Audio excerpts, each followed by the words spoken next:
vamos começar a ministração do estudo de hoje com esse título, Tamar, a tamareira de Judá. Então, nossa paraxá Vayeshev se encontra em Gênesis capítulo 37. Então vamos ver aqui rapidamente os tópicos, o que essa paraxá nos traz de histórias e de narrativas. Então nós começamos a primeira sessão dela lá em Gênesis 37, 1 a 36, falando das gerações de Jacó, né, ou da história de Jacó. Logo depois de falar das gerações de Esaú.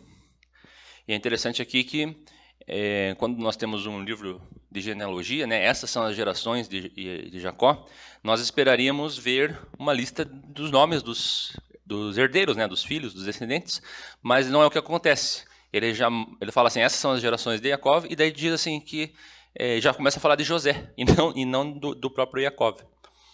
E daí já começa a contar toda essa história ali de que Yosef era o filho mais amado, e aí Jacó presenteou com uma túnica, né, uma veste de realeza, e aí os irmãos estavam pastoreando, e aí Yosef trazia más notícias, e aí começou a dar problemas no relacionamento entre os irmãos e Yosef, e ainda Yosef começa a ter os sonhos em que ele aparece em destaque ali, como se todos estivessem se curvando diante dele, até o seu pai e sua mãe, o que causa então a dissensão e acaba culminando, né, na venda dele para o Egito. Aí é uma história que nós já lemos e já conhecemos muito bem.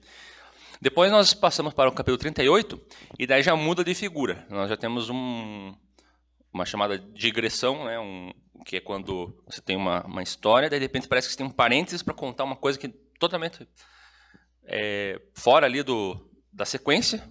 Isso, quem acompanha seriados, né, essas séries assim no Netflix, por exemplo, às vezes alguns seriados eles usam esse recurso. Está contando uma história, de repente ele para e conta uma história que não tem nada a ver. Isso até pode parecer meio incômodo para a pessoa que está assistindo. Puxa, esse negócio aí que está acontecendo, eu queria saber qual que ia ser o desfecho do capítulo anterior. E agora ele começa a contar uma coisa que não tem nada a ver. Isso pode até causar uma frustração. Mas essa história aqui, ela é colocada nesse momento, e ela traz assim, uma história relativamente curta, mas ela traz assim um grau de profundidade assim que eu acho que nós já demos 2 estudos aqui só sobre esse trecho, e hoje nós vamos dar mais um estudo sobre esse episódio. Aí sim, na sequência, nós voltamos para então o desfecho ali da história de Yosef, que daí ele vai para o Egito, daí vai trabalhar na casa de Potifar como um escravo, mas não qualquer escravo, não, um servo mais instruído, que passa a fazer a administração da casa, começa a prosperar até na casa de Potifar, mas aí ele cai numa cilada e vai para a prisão, uma cilada com a esposa de Potifar, e na prisão ele também começa a se destacar, né? Tudo que ele fazia, ele era bem sucedido, e aí ele também não era qualquer prisioneiro, ele era o auxiliar do carcereiro Mor, administrava a prisão, e aí ele vem a interpretar os sonhos do copeiro e do padeiro, e aí depois, no final, finalmente ele acaba saindo da prisão para interpretar os sonhos de Faraó. Também são histórias bastante conhecidas. Mas então vamos agora focar na história de Tamar e de Yehudá.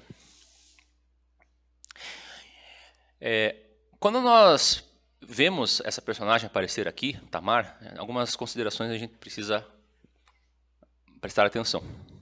Primeiro que a Bíblia não fala muito ao certo, na verdade ela não dá nenhuma informação sobre a origem de Tamar, né? De quem ela era filha, de onde que ela veio, em qual cidade que ela nasceu, de qual povo ela pertencia.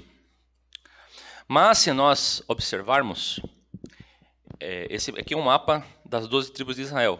Não é um mapa da época, mas para a gente ter uma referência aqui, para a gente se localizar,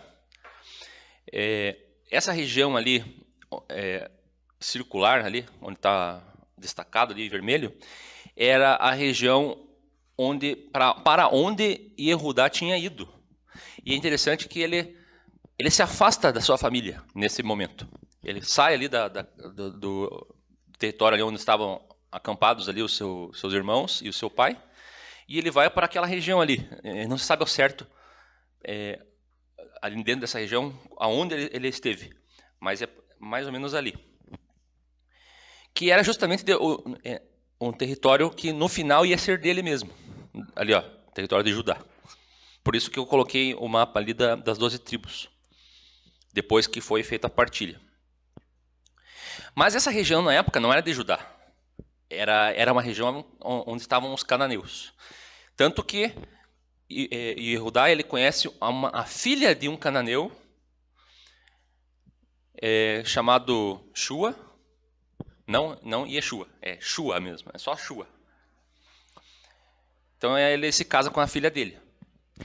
No caso, é interessante que não é revelado o nome da filha dele, da esposa de Judá. Mas o nome de Tamar é revelado. Nós sabemos então que a esposa de Tamar era cananeia, mas nós não sabemos se a Tamar era cananeia, mas tudo leva a crer que sim. Devido à região, né, onde ele estava. Porque aí ele tem os filhos com ela, o Onam e Shelah, e aí ele pega Tamar para esposa de Com relação a essa questão dos nomes, nós vemos que nem todas as mulheres têm seu nome revelado. E seus nomes não costumam aparecer nas genealogias. O que mostra uma força da cultura patriarcal. Uma cultura que até há 100 anos atrás ainda era predominante na nossa cultura, na cultura ocidental também. Apenas no último século é que as mulheres foram conquistando um espaço assim, e aí as coisas ficaram um pouquinho mais iguais, assim, né? Até a questão dos sobrenomes, né? Que hoje, por exemplo, o marido pode se casar e pegar um sobrenome que seja da esposa. Não é só a esposa que pega o nome do marido. Hoje pode haver uma combinação mais igualitária. Mas é interessante que o nome de Tamar ele é revelado, enquanto o nome da esposa de Judá não é. E além do nome, nós vemos também nós vamos ver a história que ela vai protagonizar. Então, ainda sobre os nomes, nós temos que perceber que na Bíblia é muito comum que os nomes eles sejam dados ligado com o ego, né, com a personalidade da pessoa. Então, quando nasce um filho, muitas vezes os pais davam nome a esse filho, o nome vinha de um sentimento, às vezes, vinha de uma situação, ou até de um lugar, ou algo assim que ligava, né, o que estava acontecendo ali ao nascimento do filho. Diferente de hoje, que é muito comum que a gente escolha nomes aos filhos porque nós achamos bonito o nome. Algumas pessoas são cuidadosas e também avaliam o significado, né, para dar um nome que tenha um significado bonito, mas a gente vê cada nome estranho por aí, assim, nomes assim que isso aconteceu na família da minha mãe, de dar nomes assim que são uma combinação do nome do pai com a mãe, assim, pega um parte do nome do pai, pega um parte do nome com a mãe e daí o resultado disso dá para o filho. Ou seja, se preocupado mais com a parte estética do nome. Mas na Bíblia a gente vê um sentido de associar o nome com a personalidade, com o ego da pessoa. Então isso é muito importante a gente saber. Isso fica em evidência quando a gente vê, dentro dessa cultura patriarcal, os nomes, né? Nessa história vemos a omissão do nome da mulher de Judá e os nomes dos 3 filhos de Judá, devido à questão do patriarcado. De acordo com o texto massorético, é Judá que dá o nome ao primogênito e a esposa de Judá dá o nome a Onam e Shelah. O texto massorético é um texto alternativo que conta a mesma história, só que com alguns acréscimos, que não são canônicos, vamos dizer assim.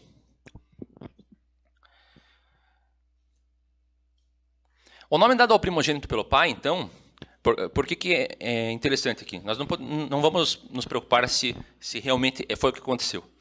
Mas, olha o sentido disso. O nome dado ao primogênito pelo pai, ele carrega, então, esse peso do patriarcado. Então, isso é mais um tópico importante de sabermos. O primogênito, ele é aquele que vai carregar, digamos, a linhagem do pai. Ele vai ser o sucessor do pai. Os outros filhos não vão ser o sucessor do pai. A menos que, por algum motivo, o primogênito venha a cair, venha a sair de cena, e aí algum outro filho tenha que assumir isso. Só que esse filho não vai assumir isso para si. Ele vai assumir isso para o primogênito. Então, o primogênito ele vai continuar ali, mesmo que ele saia de cena, que ele venha a morrer, ele precisa ser ele. Então, é daí que vem o princípio do levirato, que nós vamos ver depois.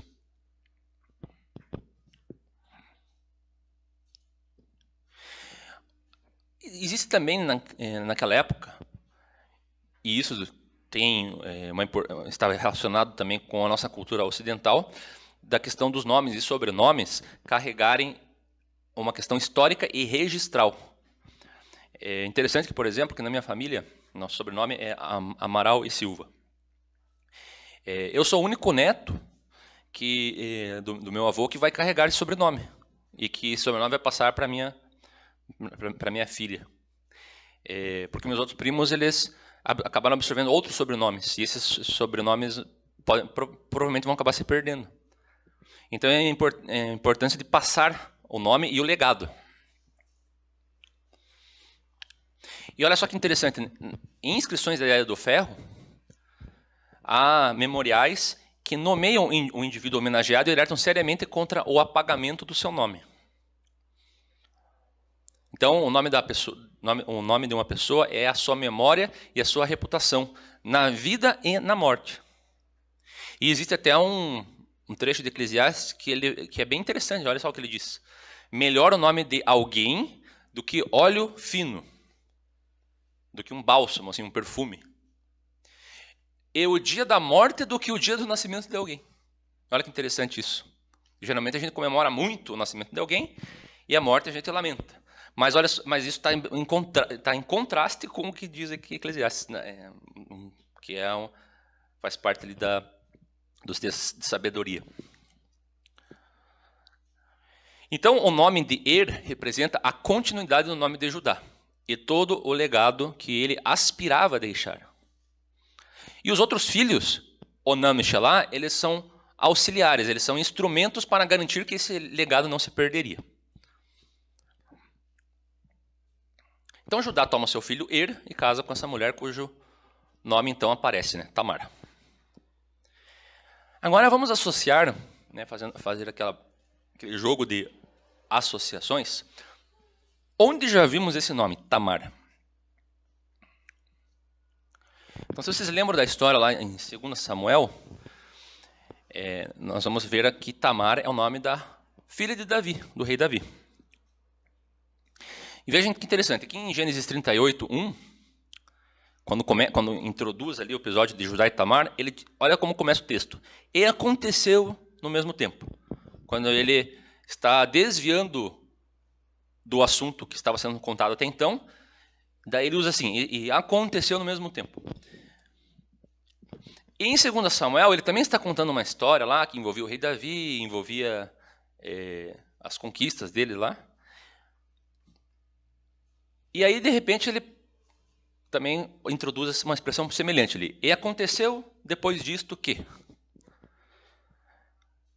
E aí ele começa a falar da história lá de Aminon e Tamar. Então as duas histórias aparecem como um tipo de digressão dentro de uma narrativa anterior, já em desenvolvimento.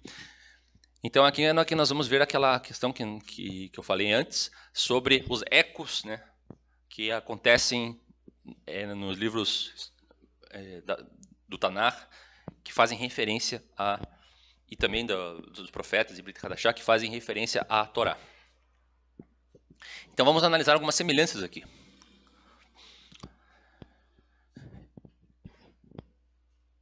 Essa personagem Tamar, ela só aparece aqui, tanto em Gênesis, depois ela não aparece mais, ela não volta a ser citada lá com Judá em nenhum momento mais.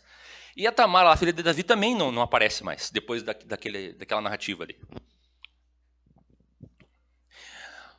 Em 2 Samuel, logo um pouquinho depois, capítulo 14, nós vemos que Absalão também tem uma filha formosa, que também era formosa, e cujo nome também era Tamar. E olha só que interessante aqui, esse aspecto aqui vale destacar. Quando lá em 2 Samuel 14, ele fala aqui dos filhos de Absalão, fala que ele teve 3 filhos homens, cujos nomes não são mencionados. E Judá também teve 3 filhos homens. Mas os nomes dos filhos de Judá são mencionados, mas os de Absalão não. Mas em contraste, o nome de Tamar é mencionado. O que é estranho, porque nós esperaríamos o contrário, que ele falasse os nomes dos filhos de Absalão, e talvez o nome de Tamar não falasse. Mas, no caso, ele fala. Outra semelhança. Nós vemos que é mau. Por isso o Senhor o mata. Só que a Torá não nos detalha o que ele fez de mal. Qual que foi a maldade dele para ter essa penalidade. Uma hipótese seria que ele fez algo mal sexualmente, já que nós vemos que Onã é morto por Deus por pecar contra o levirato, porque ele também fez um pecado relacionado com a sexualidade e com a questão da descendência. Então, e é interessante observar que os 2 filhos de Judá, eles são mortos pelo próprio Deus.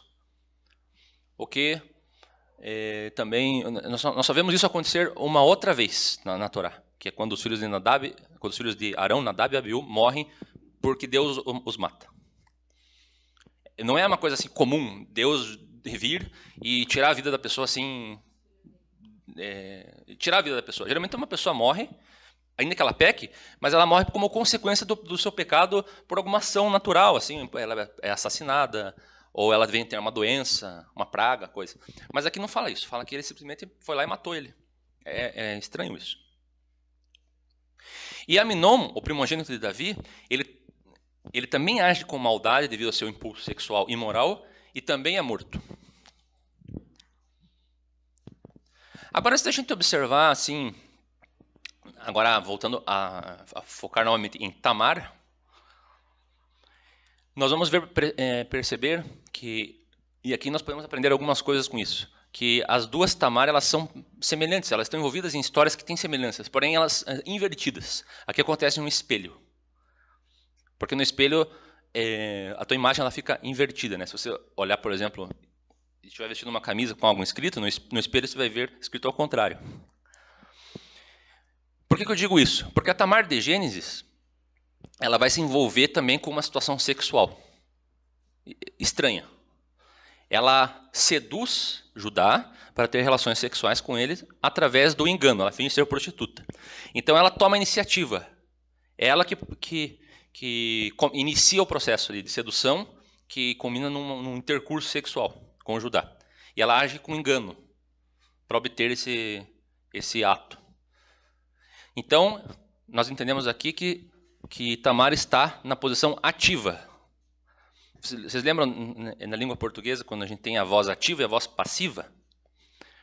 É mais ou menos isso aqui. Então ela está na ativa. Já a Tamar de 2 Samuel, daí ela está como se fosse na voz passiva.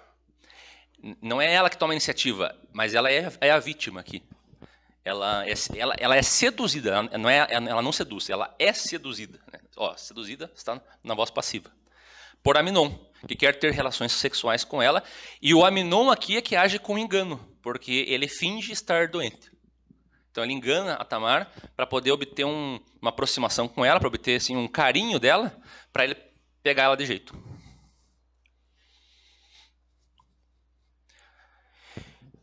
Mais algumas semelhanças. A Tamar de Gênesis está impotente, pois ela está presa ao compromisso de casamento com Xelá e ele não lhe é dada por marido. Ou seja, ela estava esperando, né? Porque ela tinha sido viúva pela 2ª vez e o certo seria que Xelá, o 3º filho, fosse dado como marido a ela, para que ela pudesse cumprir a função e pudesse permanecer casada. Então ela está presa nesse compromisso. Ela não tem liberdade. Ela não pode, por exemplo, conhecer uma outra pessoa e ter um outro casamento e outros filhos. Ela está presa ali. Só que o Judá não quer dar Shelah como marido. Então fica esse impasse. Ela fica estagnada ali. Da mesma forma como a Tamar de Gênesis vai permanecer assim, porque ela é vítima de uma imoralidade sexual, ela perde sua virgindade, e aí depois nós vamos ver que ela vai ficar presa por causa disso. Vai ficar amarrada, a vida dela vai ficar amarrada. Então, a Bíblia nos dá a entender que ela vai para a casa de Absalão e fica solteira. Depois nós não sabemos se porventura ela teve relacionamento com mais ninguém, mas é provável que não.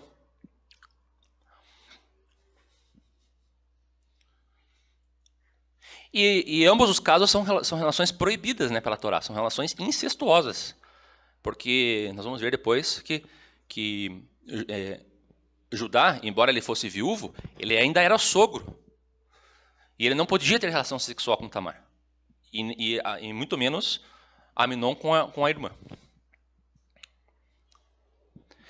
Agora, é aqui que nós tiramos uma lição, porque no caso de Tamar, as histórias são semelhantes, tem pontos positivos aliás, elas têm mais pontos negativos do que positivos. Talvez na história de Tamar de 2 Samuel, acho que talvez não tenha nenhum ponto positivo, mas nós vemos que tem desfechos diferentes e, assim, diametralmente diferentes. O desfecho da Tamar de 2 Samuel, de Davi, é um desfecho trágico, é um desfecho que resulta em vingança e morte, e depois Absalão intervém, e daí ele tem inimizade com o pai depois disso, e quase que Davi perde o reinado e perde sua posição, devido a tudo isso. Então é uma consequência dura. Só que no caso da Tamar de Gênesis, o desfecho é positivo, porque leva justamente à existência do próprio Davi.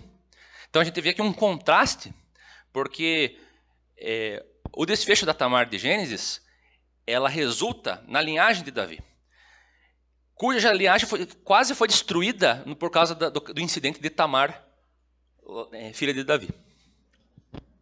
Então veja as conexões, como elas vão se estreitando. Após a morte de Onã é chamado para dar descendência e nome para seu irmão.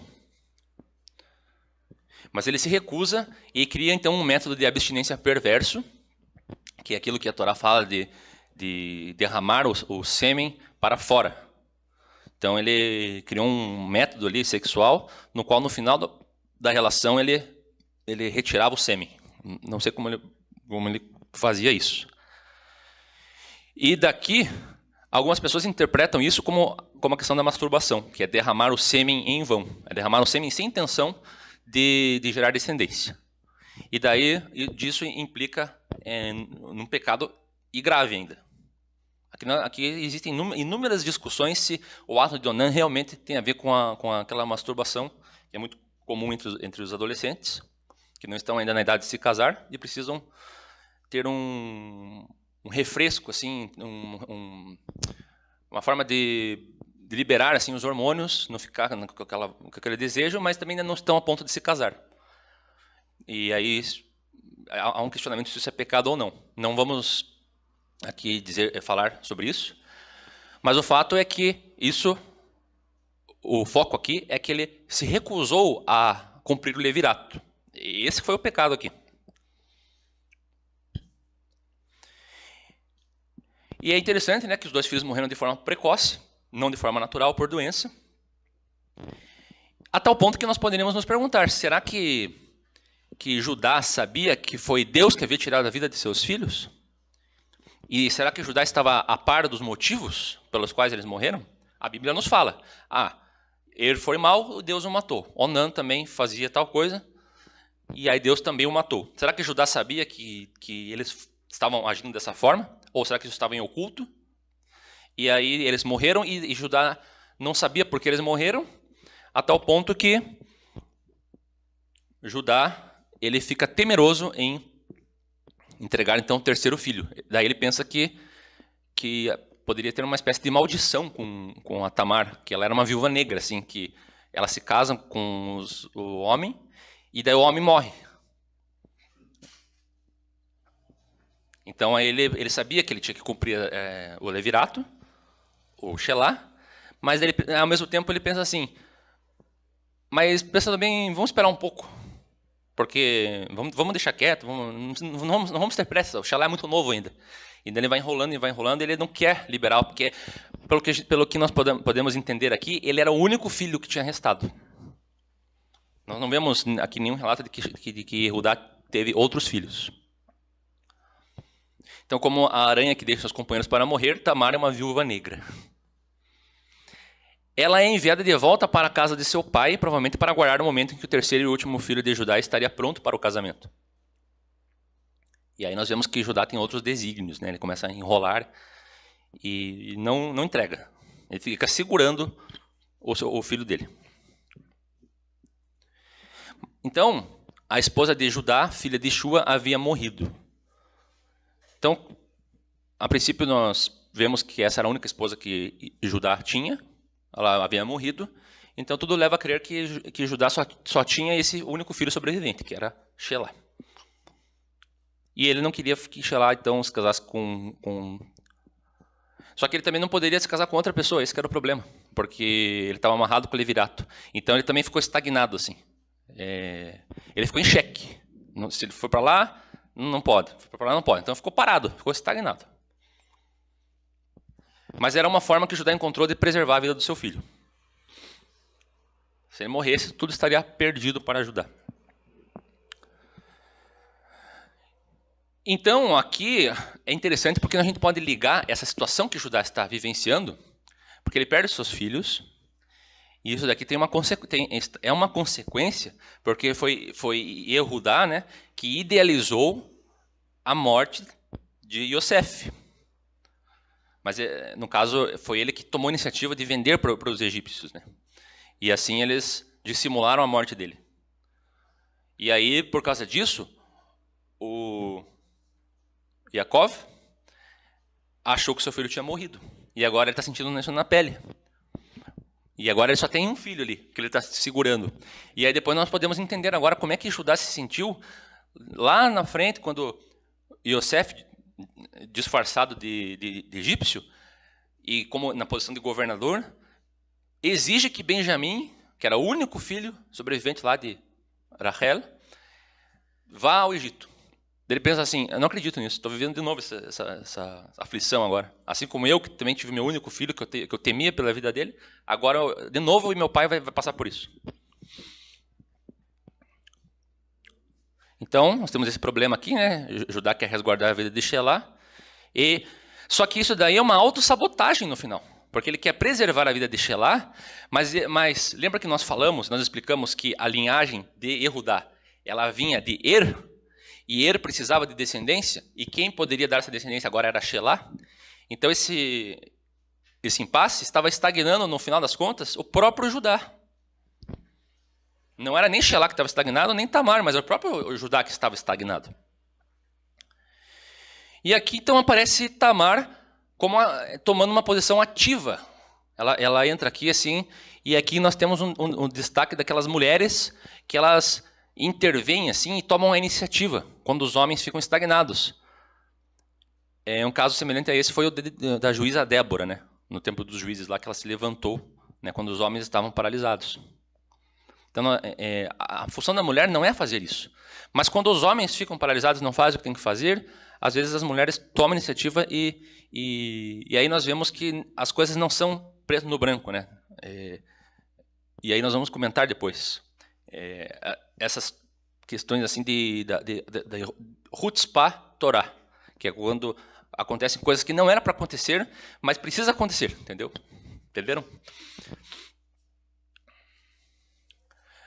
E aí então Judá vai para Tímna, a negócios com ovelhas, e se encontra no caminho com Tamar disfarçada de prostituta. E é interessante observar que nesse mesmo local, em Tímna, Sansão se encontra com uma mulher não hebreia também, e tem um intercurso amoroso. Então aqui nós temos mais uma repetição de lugares com um ponto em comum. Desse encontro, eles têm esse intercurso amoroso, ela toma o penhor, o cajado e o anel ela toma como penhor o anel, o cordão e o cajado. Porque Judá tinha prometido fazer o pagamento com ovelhas. Mas ele não tinha as ovelhas consigo naquele momento. Então ela exige o penhor. Depois Judá procura ela para enviar o pagamento, mas não encontra. Então ele desiste e diz então, que ela fique com o penhor então, como pagamento. Só que aí depois Tamar aparece, revelada, como a Tamar mesmo, e grávida. E aí eles... E é interessante que daí Judá se coloca como o juiz nesse momento. Ele estava segurando, né, o filho, ele não estava cumprindo a parte dele, mas quando a Tamar peca, daí ele já age como um juiz. Não, então vamos queimá-la. Na verdade, para a Torá, deveria ser apedrejada. Olha o que diz aqui na Torá sobre isso. Quando irmãos morarem juntos, a lei do levirato, quando irmãos morarem juntos e um deles morrer e não tiver filho, então a mulher do falecido não se casará com um homem estranho de fora. Então, a Tamar não podia se casar com ninguém. Seu cunhado estará com ela e a receberá por mulher e fará a obrigação de cunhado para com ela. E o primogênito que lhe der será sucessor do nome do seu irmão falecido, para que o seu nome não se apague em Israel. Porém, se o homem não quiser tomar sua cunhada, esta subirá à porta dos anciãos e dirá: meu cunhado recusa suscitar a seu irmão nome em Israel, e não quer cumprir para comigo o dever de cunhado. Então os anciãos da sua cidade o chamarão e com ele falarão, e se ele persistir e disser, não quero tomá-la, então sua cunhada se chegará a ele. Na presença dos anciãos, ele descalçará o sapato no pé, ele cuspirá o rosto e protestará, e dirá: assim se fará o homem que não edificar a casa do seu irmão. E o seu nome se chamará em Israel a casa do descalçado. E aí, caso ela descumprisse isso, e se deitasse com outro homem, aí seria adultério. Quando um homem for achado deitado com uma mulher que tenha marido, então ambos morrerão. O homem que se deitou com uma mulher e a mulher, assim tirarás o mal de Israel. Depois nós vamos ver que a pena era apedrejamento e não que ela fosse queimada. Então a Tamar, ela age com uma justiça ali que surpreende Yehudá. Ela apresenta os objetos penhorados e rapidamente Judá já entende toda a questão e reconhece que ela foi mais justa do que ele. E daí, no caso, ela cumpriu o levirato, não da forma como a Torá prescreve, mas de uma outra forma, uma forma alternativa do próprio Judá. Então ela acaba suscitando uma descendência a Judá, que era o que nós queríamos que acontecesse, né? Que era o que era para acontecer, no final das contas. E aí nasce Pérez e Zerá. E aqui agora, com relação a esses filhos, esses gêmeos que vêm aqui, temos outra conexão. Você veja como na Torá tudo se conecta. Esse nascimento é curioso, pois são gêmeos, onde que nós já vimos gêmeos antes, e não são só gêmeos, olha, eles aparentemente estão disputando para ver quem nasce primeiro. Também estão disputando. E o que nasceria em segundo acaba ultrapassando o primeiro e toma seu lugar. Que no caso Pérez, que estava em segundo lugar, ele acaba se sobressaindo e nasce antes. Se você ler no texto, vocês vão perceber que parece que Zera estava saindo antes, mas daí no final Pérez sai antes. E aí, Esaú ali dizendo, eu já vi esse filme. E agora olha só, o desfecho dessa história, que é essa digressão, porque a história acaba aí, né? Mas o desfecho dela está lá em Ruth. Estas são, pois, as gerações de Pérez. Pérez gerou a Esrom. Esrom gerou a Rão. E Rão gerou a Aminadab. E Aminadab gerou a Nasson. E Nasson gerou a Salmon. E Salmon gerou a Boaz. E Boaz gerou a Obed. E Obed gerou a Jessé. E Jessé gerou a Davi. Então parece que Pérez estava lutando pela primogenitura. E agora entendemos melhor porque Jacó tanto a queria. Porque Jacó também estava tentando nascer antes. Só que dele não, diferente de Pérez, Jacó não conseguiu nascer antes. Acho que Esaú foi um pouco mais forte ali, né? Do que Zera. E ele garantiu a primogenitura. Só que daí Yaakov teve que, daí em vida já, dar um jeito de pegar a primogenitura. Aqui Pérez não conseguiu ganhar no momento lícito. E aí ele foi o ancestral de Davi. Só que De Davi também vem Yeshua. Mas e o incesto? Aí vem a serpente e vai dizer assim, vai citar Levítico 18:15. A nudez de tua nora não descobrirás, se ela é a mulher do teu filho, não descobrirás sua nudez. E daí vai dizer assim que isso daí não vale, porque ela pegou contra a Torá. E aqui que vem aquela questão da Hutzpat Torá, que essa é uma daquelas histórias, tal qual a Kedat Yitzhak, que nos causa uma certa confusão, porque é difícil às vezes discernir se a coisa foi justa e devida. As pessoas discutem, e até os descrentes discutem e usam esses textos como argumento para invalidar as histórias da Bíblia, ou para parecer que Deus ele não é justo. Mas a gente vê que assim, essas coisas acontecem, mas no final as coisas se equilibram. Porque começa a acontecer coisas que não eram para acontecer. Então, acontecem situações que ficam em xeque e parece que não tem para onde ir. Então, vai ter que vir, às vezes, uma solução fora da norma. Os homens fogem da norma e, às vezes, a solução vem fora da norma. E isso daí é algo assim profundo e difícil. Nós temos que admitir. Mas é assim que as coisas são. E Tamar, a tamareira, agora nós vamos explorar um pouco justamente do nome. Lembra que eu falei da questão no início? Do nome da pessoa associado com algo material, assim, algo que tem a ver com algo da terra, algo contextual. E Tamar, ela não é apenas um nome qualquer, mas Tamar é o nome da planta, né, da árvore, da tamareira. E é uma árvore típica lá daquela região de Israel. Aqui é uma foto lá de Israel mesmo, com as tamareiras plantadas ali, e lá as montanhas. Uma paisagem bem peculiar e típica daquela região. Então, aqui eu peguei algumas características da tamareira, até um pouco poéticas, assim. Ela é considerada a rainha do deserto, tem uma postura de realeza, ela tem elegância, pela sua estatura. Ela se sobressai em relação às outras árvores, ela é inconfundível. Não há como perceber sua presença nos oásis. E é uma planta pé no chão. Ela tem raízes fortes, profundas, e que saem em busca de água e nutrientes. E nenhuma das raízes é considerada a principal. Conjuntamente exerce a função de fixação, absorção e nutrição. Graças às suas raízes, a tamareira prospera no oásis. Como se diz, a raiz na água e a copa no fogo. Como as raízes saindo em busca de água nas entranhas da terra, ela vence o sol causticante do deserto. É uma árvore generosa, dá tudo o que tem. A Bíblia diz que o povo hebreu fazia tendas, cestos, escovas, cordas, esteiras com suas folhas. E a sucá era coberta com folhas de tamareira. A semente alimentava os seres humanos e os animais. Os homens louvavam a Deus e comemoravam com suas palmas e construíam casas com os troncos. E ainda comiam, né, o fruto da tamareira, que é um fruto saboroso e doce, e fazem ainda mel com ele. Então ela é uma árvore muito importante, assim, muito útil naquela região. Agora um pouco de botânica. Aqui nós temos a imagem de uma tamareira ali com os nomes das partes dela, com as raízes. O nome científico, né? Fênix dactylifera. E aqui nós vemos dois lados, né, da tamareira. Tem o lado de cima, acima do solo, e o lado abaixo do solo, onde estão as raízes. O lado visível e o lado invisível. No lado visível, a gente vê uma árvore bela, imponente, que dá frutos doces e dá uma boa sombra.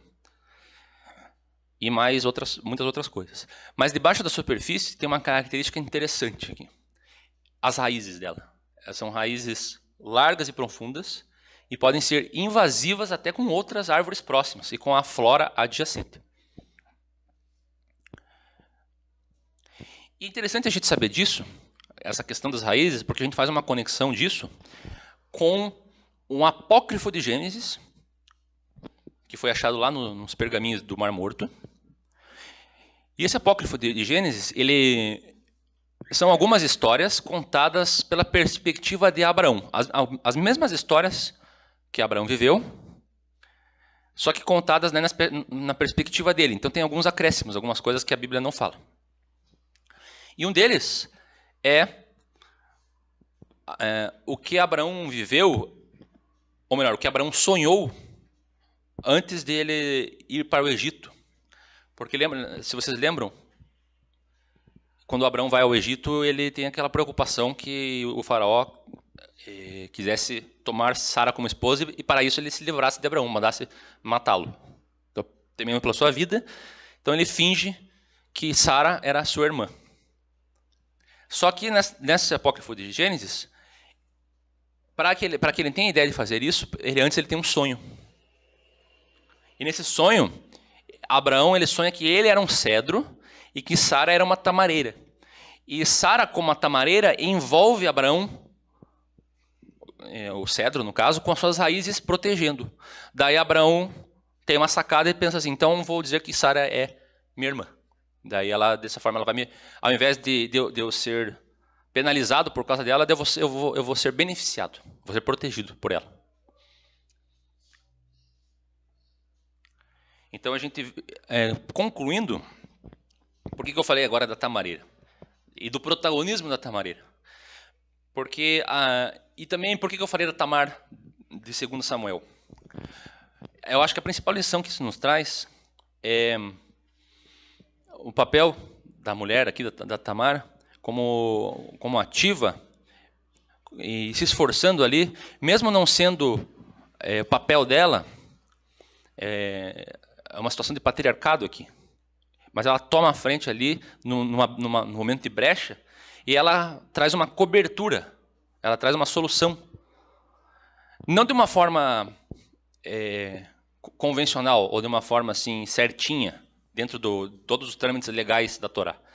Mas ela tem que fazer algo que seja, no final das contas, o que quer, atingir o resultado. De alguma forma, esse resultado precisa ser atingido. Assim como Débora também, que foi juíza, e nós podemos nos perguntar, foi certo isso? Que ela veio a ser juíza? Sendo que é um papel de homem, papel de liderança? Mas no momento de crise, ela foi lá e tomou uma atitude. Quando o homem fica estagnado e não age. Isso mostra a importância da mulher, em certos pontos, agir para dar cobertura ao próprio homem. A mulher, né, no papel de Eva, por exemplo, como auxiliadora idônea, né, que vai, às vezes, até contra o marido, né, a palavra kenegdo, que significa literalmente contra, mas não contra para se opor ou para ser adversária, como a serpente, mas para ser adversária para o bem, para se opor a algo que estava estabelecido, mas para buscar o resultado positivo para que o próprio homem não se auto-sabote. Porque Judá estava se auto-sabotando. Então, Tamar agiu como uma tamareira, dentro dessas características de virtude, e gerou uma boa semente ali, algo doce. Já lá em 2 Samuel, nós vemos uma história contrária, em que parece que todo aquele plano para que viesse a linhagem de Davi tenta ser exterminado. Mas aí mesmo assim nós vamos ver que pela misericórdia de Deus, Davi ele volta, ele se restabelece como rei, e daí disso nós temos finalmente a linhagem de Yeshua, que daí será o nosso, já né, o nosso rei, nós já temos como rei, mas ele virá então para reinar.